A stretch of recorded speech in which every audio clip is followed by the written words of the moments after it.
Hello বন্ধুরা, আজকে ভিডিওটা নিয়ে চলে এসেছি এসআরআই এর ফর্ম ফিল আপ। তো ভাবছিলাম ভিডিওটা করব না, কিন্তু দেখছি যে অনেকের ভুল হচ্ছে, সেই কারণের জন্য অ্যাকচুয়ালি ভিডিওটা করে। তো যারা যারা দেখবে ভিডিওটা এভাবে করলেই একদম সঠিক পদ্ধতিতে হয়ে যাবে। আমার এসআর ফর্ম আমাদের জমা দেওয়া হয়ে গেছে, কমপ্লিট হয়ে গেছে। তো চলো যাওয়া যাক ভিডিওটাতে। এরকম এসআর ফর্ম তো সবার কাছে চলে এসছে। তো এবার আমি প্রথমত বলে নিই, এই যে এই খোপটা আছে, যে এখান থেকে এ অবধি যারা নতুন, যাদের 2002 সালের কোনো মানে কি আত্মীয় হোক বা নিজের পরিবারের হোক, কারো কোথাও নাম নেই, তারা এটা ফর্ম ফিল আপটা করতে পারবে না। নিচেরটা যে কোনো কেউ যদি আত্মীয়র মধ্যে হোক, বাবার বাবা হোক, যে কোনো কেউ হোক, মানে আত্মীয়দের মধ্যে, তাহলে এইসব ফর্ম ফিল আপটা করতে পারবে। তো এটাতে ফর্ম ফিল আপ তো করতে হবে, মানে যাদের নেই তারাও করতে পারবে, এটুখানি অবধি করতে পারবে। কিন্তু 2002 এর নাম যাদের রিলিজন তাদের নেই, তারা কিন্তু কখনোই এটা করতে পারবে না। এটা যদি করে তাহলে ভুল হয়ে যাবে। তো এবার চলো যাওয়া যায়। প্রথমত ফর্ম ফিল আপ কী করে করবে। সবারই দেখো প্রথমে জন্ম তারিখ আছে, তাই তো। তো এবার যার ফর্মটা আছে, এটা মনে করো যে আমার ফর্ম। তো কি করতে হবে, এখানটাতে জন্ম তারিখ আছে, আমার ডেট অফ বার্থটা কত আছে সেটা ওখানটাতে লিখতে হবে। তারপরে আছে আধার নাম্বার। এবার আধার নাম্বারটা, নিজের আধার নাম্বারটা লিখতে হবে।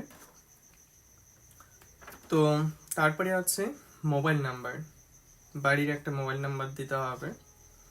তারপরে পিতা অভিভাবকের নাম বলেছে, তো পিতা আছে, বাবার নাম ওখানটাতে লিখে দিবে। পিতার এপিক নং মানে হচ্ছে ভোটার কার্ডের যে নাম্বারটা আছে ওটাকে হচ্ছে এপিক নং বলে। তো ভোটার কার্ডের নাম্বারটা লিখে দিবে। তো তারপরে আসবে মায়ের নাম, মায়ের নামটাও লিখে দিবে। মায়ের এপিক নং মানে ওই যে বললাম ভোটার কার্ড নাম্বার, তো মায়ের ভোটার কার্ড নাম্বারটাও এখানেতে লিখে দিবে। এবার মনে করো বিয়ে হয়েছে, যাদের বিয়ে হয়েছে, কোনো ছেলে হোক বা মেয়ে হোক, ছেলের যদি বিয়ে হয়ে থাকে তাহলে স্ত্রীর নাম বলেছে, স্ত্রীর নামটা এখানটাতে লিখে দিবে। যদি স্ত্রীর ভোটার কার্ডটা না থাকে তাহলে কি করবে, তাহলে লেখার দরকার নেই। যদি মনে করো যে 2025 এবার ভোট দেবে, তো ভোট নেই মানে কি ভোটার নেই, তাহলে স্ত্রীর দিতে হবে না। যদি স্ত্রীর ভোটার কার্ড থাকে তাহলে এখানটাতে স্ত্রীর ভোটার কার্ড, স্ত্রীর নামটা আর স্ত্রীর ভোটার কার্ড নাম্বারটা দিতে হবে। তো এবার মেয়েদের ক্ষেত্রেও সেম এরকম, এটা যদি মেয়ের ফর্ম হতো তাহলে ওখানটাতে স্বামীর নাম দিতে হতো আর স্বামীর ভোটার কার্ডটা দিতে হতো। তাহলে এটুকুনি গেল, ঠিক আছে, উপরেরটা। তো এবার নিচে দেখো, নিচে চলে আসো। এক পাশে আছে সর্বশেষ এসআইআর নির্বাচন তালিকায় থাকা নির্বাচনের বিবরণ, এই সাইডে বাম সাইডে, এখান থেকে ডান সাইডে মনে হবে। তো আমার হাতে যেহেতু এইভাবে আছে বাম সাইডে, ঠিক আছে। তো 2002, মনে করো আমার তো 2002 নাম নেই,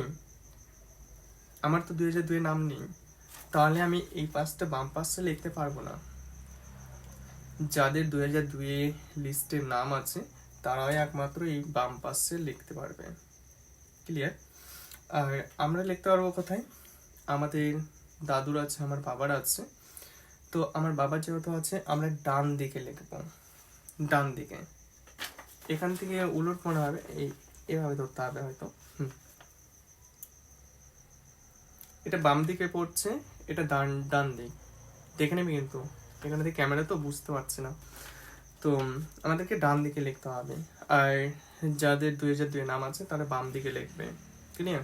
এবার কি কি লিখবে এখানটাতে এটাও আমি ক্লিয়ার করে দিচ্ছি। দেখো, যাদের 2002 নাম আছে, উপরে কি লেখা আছে, সর্বশেষ এসআই এর নির্বাচন তালিকা থাকে নির্বাচনের বিবরণ। তো প্রথমে আছে নির্বাচকের নাম। এবার আমি বলে দিচ্ছি, তোমাদের যে ভোটার কার্ডের লিস্টটা যে আছে, যে 2002 যে নামটা আছে, যে লিস্টটা আছে, ওখানটাতে সম্পূর্ণ কিছু পেয়ে যাবে। ওখানটাতে যা কিছু থাকবে সেম এখানটাতে ওটাই লিখবে, আদার্স অন্য কিছু না। 2002 যাদের নাম আছে ওখানটাতে যেটা থাকবে ওইটাই লিখে দিবে। যেরকম মনে করো যে নির্বাচকের নাম বলেছে,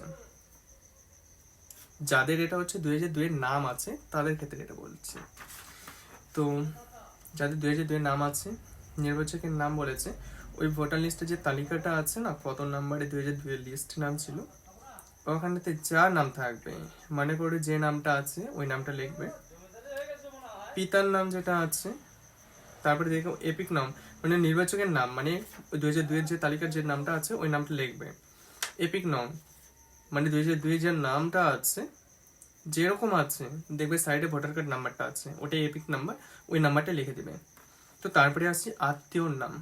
আত্মীয় বলতে দেখো পিতারটা দিয়ে করা হয়েছে, ওখানেতে নিজের নামে একটা লিস্ট পাবে, তারপরে পিতার যে লিস্টটা পাবে, পিতা আছে তো, বা মাতা যদি থাকে মাতার নামটা লিখতে হবে, পিতা থাকলে পিতার নামটা লিখতে হবে। আত্মীয় মানে বাবার তার বাবা, ক্লিয়ার? এবার বাবার মাও হতে পারে, মানে যারটা দিয়ে করেছে, তো বেশিরভাগ সময় মানে তো বাবারটা দিয়েই করে। তো এখানেতে আত্মীয়র নাম তো যেরকম লিস্টটা আছে ওরকমই লিখে দিবে। এবার সম্পর্ক দেখবে ওটার পরে পিতা থাকলে পিতায় ওটা আছে ওটাই লিখে দিবে, ক্লিয়ার? তারপরে জেলা, এসব তো জানো, ওখানটাতে লেখা থাকবে কোন জেলা থেকে করা হয়েছিল, কোন মহকুমা থেকে। রাজ্যের নাম তো পশ্চিমবঙ্গ সবাই তো জানো। বিধানসভা, ওখানটাতে লেখা থাকবে মহকুমা বিধানসভা। এবার বিধানসভা ক্ষেত্রের নম্বর, এটা কি করবে দেখতে পারবে উপরের সাইডে তোমাদের কত নম্বর বিধানসভা ছিল, সেই বিধানসভার নাম্বারটা কত আছে ওটা লিখতে হবে। তারপরে আসি অংশ নম্বর, এটাতে কি লিখতে হবে, এটাতে লিখতে হবে তোমার হচ্ছে কত অংশ ছিল ওখানটাতে। দেখবে ডান সাইডে উপরে ওই লিস্টটা আছে কি না, লিস্টের উপরের দিকে দেখবে ডান সাইডে, তো ওখানেতে অংশ নাম্বার থাকবে। যেরকম আমাদের 4 আছে, তো এরকম তোমাদের 100 কতও থাকতে পারে, এরকমও থাকতে পারে, কি 200 কতও থাকতে পারে, ওটা লিখবে। আর ক্রমিক সংখ্যা মানে 2002 যে লিস্টটা আছে কত নাম্বার সিরিয়ালটাতে আছে ওই সিরিয়াল নাম্বারটা ক্রমিক সংখ্যা, এটা নিচে লিখতে হবে। তাহলে যাদের 2002 নাম আছে তাদের এটুখানি ফিল আপ করতে হবে, এটুখানি হয়ে যাওয়ার পরে বাম সাইডে এটুখানি ফিল আপ করলে হয়ে গেল তাদের কাজ। আর যাদের 2002 নাম নেই কিন্তু বাবার নাম আছে, দাদুর নাম আছে, তারা এটুখানি করতে হবে। আর এটা সোজাসুজি ডান সাইডেই এটা নিচে পূরণ করতে হবে, তাহলে তার কাজটাও কমপ্লিট। এবার ডান সাইডে মনে করে যে আমার দাদুর আছে বা আমার বাবার আছে, তাহলে আমি কি করব, উপরে একটুখানি তো করতে হবে, তারপরে নিচে এটা আত্মীয়ের বিবরণ, যার নাম পরবর্তীকালে সর্বশেষ এসআই এর দেওয়া আছে, মানে যে এসআই এর নামটা দেওয়া আছে এখানেতে আছে। দেখো নাম এসআই কার এসআই দিয়ে করছি, মানে আমার দাদুর না আমার বাবার, তো বাবার দেখবে এসআই যে লিস্টটা আছে সেম ওই এসআই যে লিস্টটা আছে ওটা সেম ওইভাবেই লিখে দিবে, তাহলেই ক্লিয়ার। উপরে তো লিখছোই তোমার জন্ম তারিখ, আধার কার্ড, মোবাইল নাম্বার, ক্লিয়ার। আর আমার যেহেতু ভোটার কার্ড, তো আমাদের এটা অন্য জনা, কিন্তু আমারটা জমা দেওয়া হয়ে গেছে, তো এখানেতে নাম তো যার এটা তারই নাম থাকবে। তো নাম বলেছে এপিক নম্বর তো বললামই, ভোটার কার্ড, আত্মীয়র নাম ওখানটাতেই লেখা থাকবে। 2002 যাদের নাম আছে, ধরেন দাদুরটা দেখছি, দাদুর যে লিস্টটা আছে 2002 ওটাতেই নামটা আছে, পেয়ে যাবে, ক্লিয়ার? তো এরকম করে করলে কারো ভুল হবে না। আর তোমাদের কি প্রবলেম হচ্ছে না হচ্ছে তোমরা আমাকে কমেন্ট করে জানাবে, আর আমি তোমাদেরকে ক্লিয়ার করে দেব, ঠিক পথে কি করে যাবে আমি ক্লিয়ার করে দেবো। ফর্ম ফিল আপটা একদম চিন্তা করতে হবে না। আর ভিডিওটা কেমন লাগলো আর তোমরা অবশ্যই কমেন্টে জানাবে, আর কার কি প্রবলেম হচ্ছে তোমরা আমাকে কমেন্ট করে জানাবে, আমি রিপ্লাই করে দেবো, একদম ক্লিয়ার করে দেবো যে কি করে কি করতে হবে না করতে হবে।